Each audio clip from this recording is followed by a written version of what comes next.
Ethan Cole had learned long ago that life did not stop to ask if you were tired.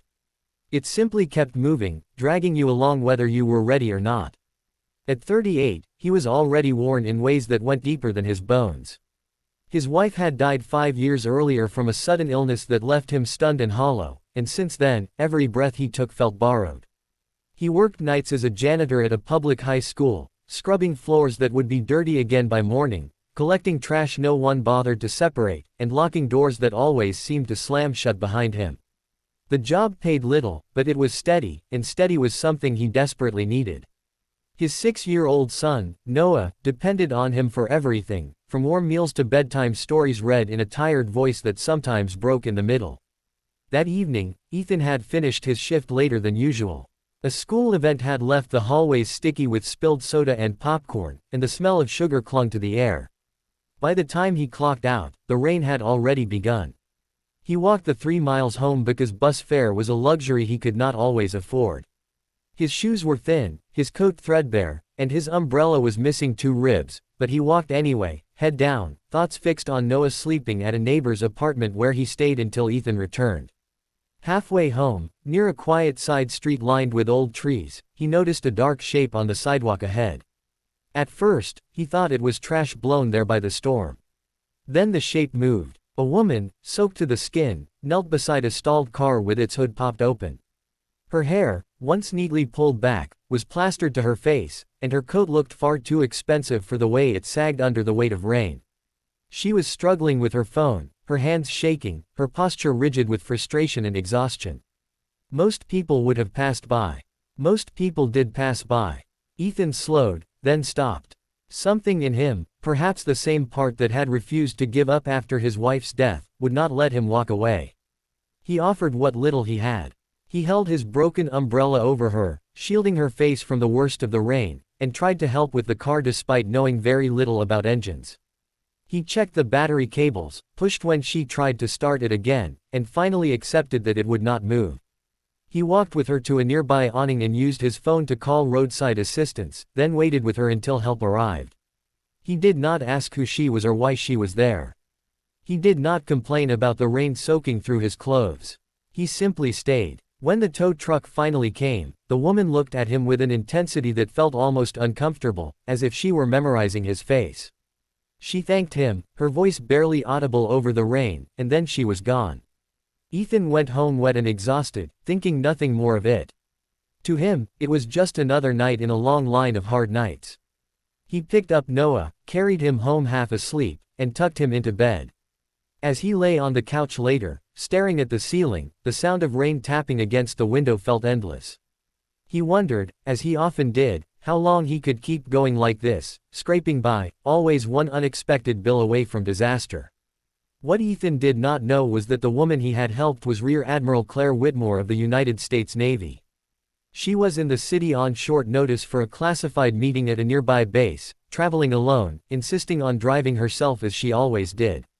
Years of service had taught her discipline and resilience, but that night, soaked and stranded, she had felt small and powerless in a way she had not felt since her earliest days in uniform. Ethan's quiet presence had cut through that moment like a lifeline.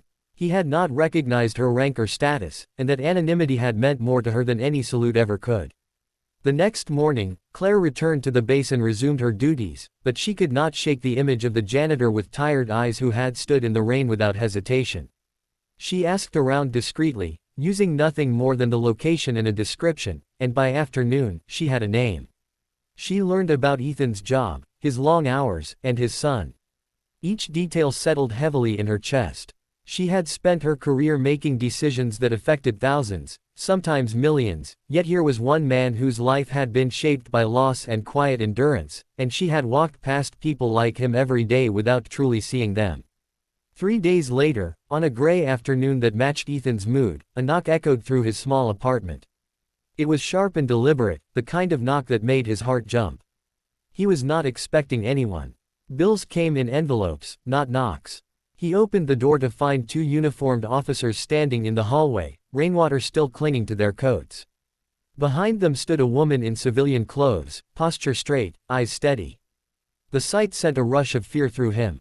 His first thought was Noah, still at school. His second was that something terrible had happened. The officers stepped aside, and the woman introduced herself, her name carrying weight he did not yet understand. She explained who she was and why she was there, recounting the night in the rain in calm, measured tones. Ethan listened in disbelief, his mind struggling to reconcile the exhausted stranger he had helped with the high-ranking naval officer now standing in his doorway. Claire told him that she had not come to repay a debt in money or favors. She had come because she believed that acts of kindness should not vanish into the dark unnoticed. She had come because she wanted to change something. Over the next hour, Ethan's life tilted on its axis. Claire had learned that Ethan once dreamed of joining the Navy but had abandoned that path when his wife became ill. She had learned that he was intelligent, disciplined, and quietly capable, all traits the military valued. While it was too late for him to enlist, it was not too late for opportunity.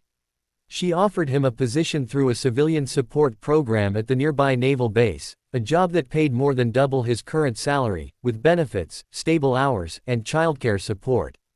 It was not charity. It was recognition. Ethan felt something break open inside him.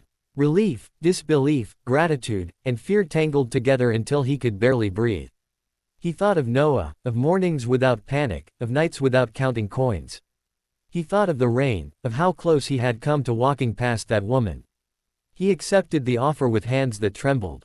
The changes came quickly, but not easily. Ethan left his janitor job and began training at the base, learning new systems, new routines, surrounded by people who wore uniforms with pride. At first, he felt out of place, his old clothes and cautious manner setting him apart. But he worked harder than anyone, driven by a gratitude so deep it felt like a vow. Claire checked in on his progress not as a superior, but as someone invested in his success.